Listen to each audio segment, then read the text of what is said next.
ကိုတော့တဲ့အောင်လို့ဖို့နီလန်တွေကတော့အများကြီးပဲနော်ဒါပေမဲ့အဲ့ဒီထဲမှာ James Clear ရဲ့ Atomic Habits ကတော့တော်တော်လေးကိုထင်ရှားပါတယ်ဘာလို့လဲဆိုတော့ဒါကနေ့စဉ်ဘဝမှာတကယ့်ကိုလက်တွေ့ကျတဲ့တိုးတက်မှုတွေရဖို့အတွက်အခြေခံမူပုံတစ်ခုကိုချပြထားလို့ပါပဲကဲဒီအကြောင်းကိုအတူတူလေ့လာကြည့်ကြရအောင်ဒီစာအုပ်ရဲ့အစမှာပဲတော်တော်လေးကိုထိထိမိမိရှိတဲ့စကားတစ်ခွန်းနဲ့ဖွင့်ထားတာပါဒါက James Clear ရဲ့ဘဝကိုတစ်ဆက်ချိုးပြောင်းလဲစေခဲ့တဲ့ဖြစ်တဲ့တစ်ခုကိုရည်ညွှန်းထားတာပါသူ့ရဲ့အတွေးခေါ်တွေကိုပုံဖော်ပေးခဲ့တဲ့အဖြစ်အပျက်တစ်ခုပေါ့အရာလုံးကမျက်စိတမိတ်အတွင်းမှာပဲပြောင်းလဲသွားခဲ့တာပါအထက်တန်းကျောင်းသားလေး James Clear ဟာ baseball ကစားနေတော့မှာပဲတငယ်ချင်းတယောက်ရဲ့လက်ထဲကနေလွှတ်ထွက်သွားတဲ့ရိုက်တံကသူ့မျက်နှာကိုတဲတဲ့လာမှန်းထည့်ပါတယ်ဒီမတော်တဆမှုကပဲသူ့ဘဝရဲ့လမ်းကြောင်းတစ်ခုလုံးကိုပြောင်းလဲပြစ်မဲ့အစာဖြိုးဖွက်လာခဲ့ပါတယ်ဒဏ်ရာတွေကတကယ်ကိုပြင်းထန်လွန်ခဲ့တယ်လို့ဆိုရမှာပါ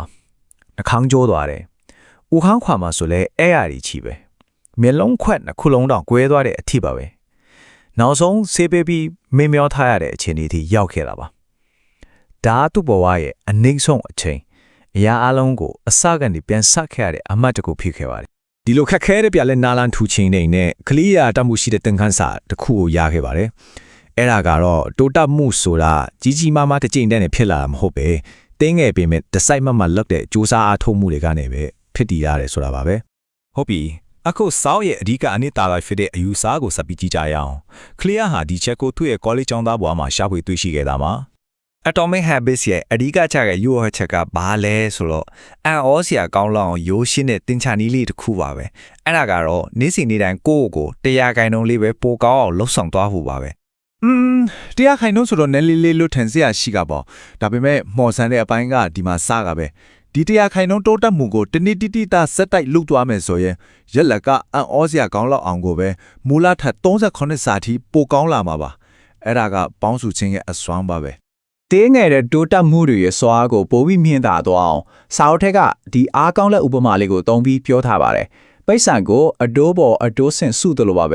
အစာမှာတော့တိတ်မသိတာပဲမဲ့အချိန်ကြာလာတာနဲ့မြအကျိုးတက်ရမှုကအကြီးကြီးဖြစ်လာတာပါဒီအချက်ကို Clary ကမထင်ရှားသေးသောအလားကွန်ပြမြင့်လို့ခေါ်ပါတယ်ဥပမာရေခေတွန်းကိုအရေးပြောအောင်လုပ်နေတယ်ဆိုပါတော့အပူချိန်တစ်ဖြည်းဖြည်းတက်လာပေမဲ့အချိန်တော်တော်ကြာတဲ့အထိဘာမှဖြစ်မလာပါဘူးဒါပေမဲ့အရေးပါတဲ့အမှတ်တစ်ခုကိုရောက်သွားတဲ့အခါမှာတော့ရုတ်တရက်အရေးပြောကြသွားရောကျွန်တော်တို့ရဲ့အလေးအကျင့်တွေကလည်းဒီလိုပါပဲကဲဒါဆိုအလေးအကျင့်တစ်ခုကဘယ်လိုအလုပ်လုပ်လဲပြီးတော့အောင်မြင်မှုရဖို့အတွက် clear ကွက်ပြထောက်ပြထားတဲ့အချက်တွေကိုဆက်ပြီးလေ့လာကြည့်ကြပါစို့ပန်းတိုင်နဲ့စနစ်ဘာကွာလဲပန်းတိုင်ဆိုတာရချင်တဲ့ရလတ်ပါစနစ်ဆိုတာကအဲ့ဒီရလတ်ကိုရဖို့လှုပ်ဆောင်ရတဲ့လုပ်ငန်းစဉ်တွေပေါ့ clear ကဘာပြောလဲဆိုတော့အောင်မြင်တဲ့သူရောရှုံးနေတဲ့သူရောနှစ်ဖွဲ့လုံးမှာပန်းနိုင်တွေရှိကြတဲ့ချီပဲတကယ်ကိုကွာခြားသွားစေတာကသူတို့သုံးတဲ့စနစ်တွေပါတဲ့အလေးအကျင့်တိုင်းမှာဒီအစဉ်လေးစင်ပါတဲ့တန်ကြတဲ့တစ်ခုရှိပါတယ်ပထမအရေးမြတ် Q ကဥနောက်ကိုအချက်ပြလိုက်တာဒုတိယတောင်တမှု craving ကလှုပ်ချင်တဲ့စိတ်ကိုဖြစ်ပေါ်စေတယ်တတိယတုံ့ပြန်မှု response ကတော့တကယ်လှုပ်လိုက်တဲ့အလေးအကျင့်ကိုတိုင်းပါပဲနောက်ဆုံး sulab reward ကတော့ဥနောက်ကိုဒီအလောက်ကမှတ်သားစရာကောင်းတယ်နောက်တစ်ခါပြန်လှုပ်ဖို့တင်ပေးလိုက်တာပါပဲ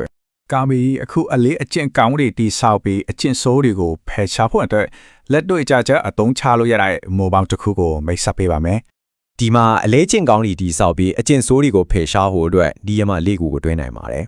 တခုချင်းစီကကျွန်တော်တို့ခုနပြောခဲ့တဲ့အလေးကျင့်တန်တင်ရရဲ့အဆင့်40နဲ့ဆက်ဆက်နေတာပေါ့ဒီနေ့အတွက်တော့အစပြုရလွယ်ကူအောင်ပထမနည်းမှာထည့်တဲ့ထင်ရှားအောင်လုပ်ပါဆိုတာကိုအဓိကထားပြီးကြည့်ကြရအောင်ဆိုတော့အလေးကျင့်အတစ်တစ်ခုအတွက်အရေးအမြင့်Q ကိုထင်ရှားပေါ်လွင်အောင်လုပ်တဲ့အဓိကနည်းစနစ်တစ်ခုကတော့ habit stacking ပါပဲဒါကဘာကိုပြောရလဲဆိုတော့ကိုလှုပ်ချင်တဲ့အလေးကျင့်အတစ်တစ်ခုကိုနေ့တိုင်းလှုပ်လေကြအကျင့်တစ်ခုနဲ့တွဲချိထားလိုက်တာပါဒီပုံတင်တွေကအရန်ကိုရိုးရှင်းပြီးအစွမ်းထပ်ပါတယ်ဥပမာ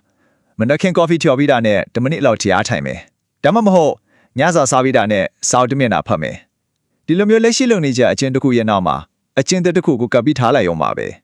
အခုစာအုပ်ထဲကအနာဆိုင်ဆုံးယူဦးစာကိုရောက်လာပါပြီအဲ့ဒါကဘာလုပ်တဲဆိုတာထက်ဘယ်လိုလူထိချင်းတဲ့ဆိုတဲ့အပေါ်ကိုအာယုံဆိုင်မှုကိုပြောင်းလဲလိုက်တာပါပဲဆိုတော့ရလက်အခြေပြုနဲ့ကိုလက္ခဏာအခြေပြုဆိုပြီး꿰သွားတာပေါ့